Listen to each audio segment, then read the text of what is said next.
नमस्कार, आप देख रहे हैं द संकेत लाइव और मैं हूं तमन्ना। मिडिल ईस्ट में चल रही अमेरिका, इजराइल और ईरान की जंग के बीच अब एक ऐसी घटना सामने आई है जिसने भारत की कूटनीति, हिंद महासागर की सुरक्षा और अंतरराष्ट्रीय राजनीति तीनों को एक साथ चर्चा के केंद्र में ला दिया है।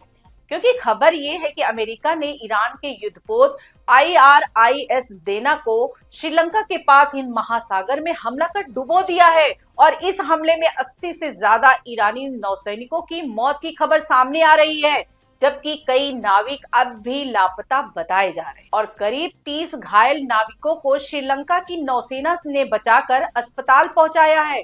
और सबसे चौंकाने वाली बात यह है कि ये वही ईरानी युद्धपोत था जो कुछ ही समय पहले भारत के विशाखापट्टनम में आयोजित अंतरराष्ट्रीय नौसैनिक कार्यक्रम में शामिल हुआ था और ये भारत के आधिकारिक निमंत्रण पर यहाँ आया था।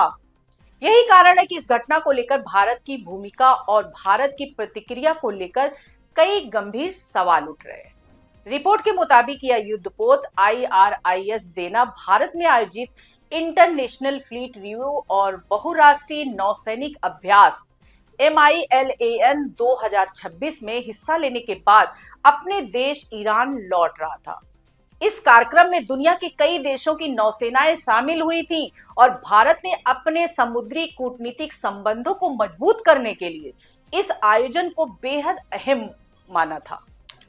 यहां तक कि भारत की राष्ट्रपति द्रौपदी मुर्मू ने भी इस कार्यक्रम का निरीक्षण भी किया था और विभिन्न देशों के युद्धपोतों का दौरा भी किया था। IRIS देना भी उन्हीं जहाजों में शामिल था जिसने भारतीय नौसेना के निमंत्रण पर इस अभ्यास में हिस्सा लिया था।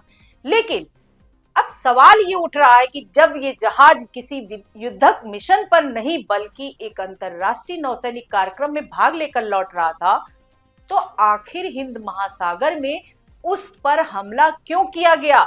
बताया जा रहा है कि बुधवार 4 मार्च को इस जहाज को डिस्ट्रेस कॉल यानी मदद के लिए संदेश भेजा गया था, जिसके बाद श्रीलंका की नौसेना घटना स्थल की ओर रवाना हुई। श्रीलंकाई अधिकारियों के अनुसार ये जहाज श्रीलंका के गाले शहर के करीब 40 समुद्री मील यानी लगभग 75 किलोमीटर दूर था जब उस पर हमला हुआ और कुछ ही देर में जहाज 2 हिस्सों में टूटकर समुद्र में डूब गया। अमेरिकी रक्षा मंत्री पीट हेगसेथ ने पुष्टि की कि हिंद महासागर में मौजूद अमेरिकी पनडुब्बी ने इस जहाज को टारपीडो से निशाना बनाया था और इसी हमले के कारण जहाज डूब गया। जहाज पर करीब 180 ईरानी नौसैनिक सवार थे, जिनमें से कई की मौत हो चुकी है जबकि कई अभी भी लापता बताए जा रहे हैं। इस घटना ने अंतरराष्ट्रीय राजनीति में एक नया विवाद भी खड़ा कर दिया है, क्योंकि ये हमला ऐसे समय में हुआ है जब अमेरिका, इजराइल और ईरान के बीच युद्ध लगातार तेज होता जा रहा है और ये संघर्ष अब केवल मिडिल ईस्ट तक सीमित नहीं रह गया बल्कि हिंद महासागर तक फैलता दिखाई दे रहा है। यही कारण है कि ईरान के कुछ अधिकारियों ने भी इस घटना पर प्रतिक्रिया देते हुए कहा है कि ये युद्ध अब उनके दरवाजे तक पहुंच चुका है और दुनिया को इस बात पर गंभीरता से विचार करना चाहिए कि समुद्री युद्ध को इस तरह वैश्विक जल क्षेत्रों तक लाना कितना खतरनाक हो सकता है। वहीं भारत में भी इस घटना को लेकर राजनीतिक प्रतिक्रिया सामने आ रही है। विपक्ष ने केंद्र सरकार की चुप्पी पर सवाल उठाए हैं। विपक्षी नेताओं का कहना है कि ये जहाज भारत के आधिकारिक निमंत्रण पर आया था और राष्ट्रपति द्वारा निरीक्षण किए गए अंतरराष्ट्रीय नौसैनिक कार्यक्रम का हिस्सा था। ऐसे में जब उसी जहाज पर हिंद महासागर में हमला होता है तो भारत को कम से कम अमेरिका से स्पष्टीकरण तो मांगना ही चाहिए। विपक्ष ये भी पूछ रहा है कि क्या भारत सरकार ने इस मामले पर अमेरिका से कोई जवाब मांगा है और अगर नहीं तो क्यों? क्योंकि ये घटना सीधे सीधे भारत के समुद्री क्षेत्र के आसपास हुई है और इससे भारत की समुद्री सुरक्षा तथा कूटनीतिक प्रतिष्ठा दोनों पर असर पड़ सकता है। और वहीं दूसरी ओर अमेरिका, इजराइल और ईरान के बीच चल रही जंग भी लगातार खतरनाक होती जा रही है।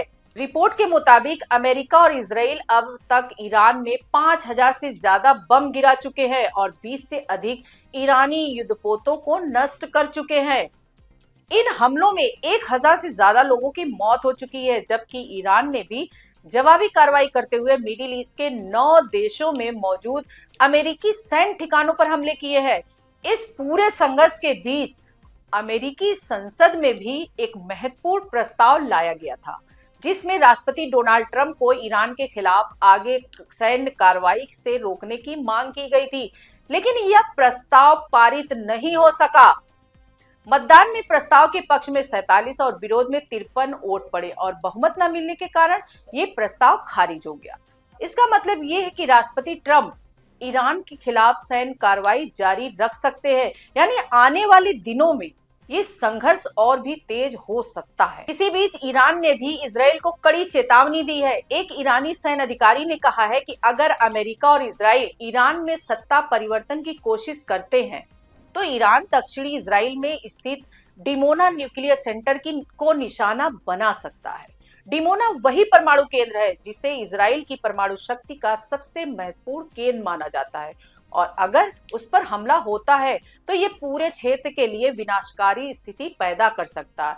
ऐसे में ये सवाल और गंभीर हो जाता है कि क्या यह युद्ध अब केवल क्षेत्रीय संघर्ष नहीं बल्कि एक व्यापक वैश्विक संकट की ओर बढ़ रहा है, क्योंकि जब एक ईरानी युद्धपोत भारत से लौटते समय हिंद महासागर में अमेरिकी पनडुब्बी द्वारा डुबो दिया जाता है तो ये केवल एक सैन्य घटना नहीं बल्कि अंतरराष्ट्रीय कूटनीति और समुद्री सुरक्षा से जुड़ा बड़ा मुद्दा बन जाता है, खासकर तब जब ये घटना ऐसे जहाज के साथ हुई हो जो कुछ ही समय पहले भारत के आधिकारिक कार्यक्रम का हिस्सा रहा हो।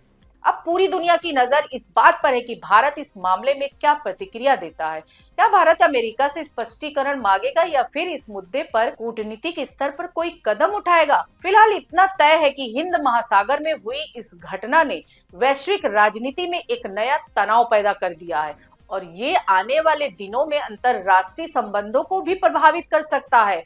आप इस पूरे घटनाक्रम को किस नजर से देखते हैं? क्या भारत को इस मामले में अमेरिका से जवाब मांगना चाहिए? अपनी राय कमेंट्स में जरूर बताइए। आज के लिए इतना ही। नमस्कार दोस्तों।